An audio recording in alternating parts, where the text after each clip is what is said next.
Hello, I'm Iain Lawrence. I'm sorry that I'm not in Toronto tonight, but it was just not possible for me to be there. When I found out that I was going to win the Vicky Metcalf Award for Children's Literature, I was away on a camping trip. I was heading for Peachland in Kelowna, and I was hoping to see Ogopogo, the monster that's supposed to live in Okanagan Lake. I think it's good to hope for things like that if you write children's books. I didn't see the monster, but if I had, I would not have been more surprised than I was when I learned about this award. It is a huge honor for me to be chosen as this year's recipient, a wonderful thing to be recognized by my peers for not just one book, but a body of work. When I look at the list of past winners, I find it hard to believe that I'll be among them. These are writers who shaped my career. It was Farley Mowat who made me want to be a writer. His Lost in the Barrens was the first book I ever bought for myself.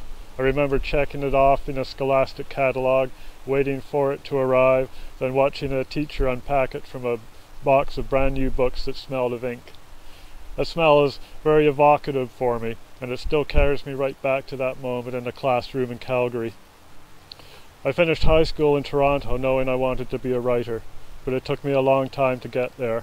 I spent 10 years as a newspaper reporter and an editor before I started writing fiction.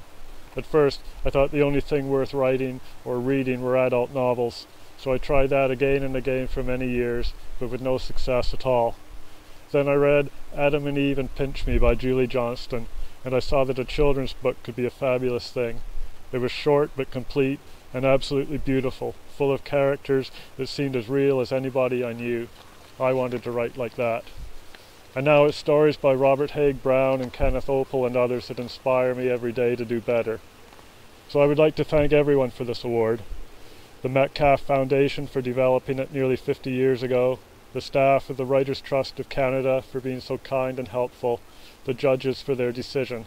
I was delighted to see that Julie Johnston was one of them this year, along with Ron Jobe and Deirdre Baker. I would like to thank my editor, Francoise Bouy of Random House, who has worked on all but one of my novels, and my agents at Brown and Miller.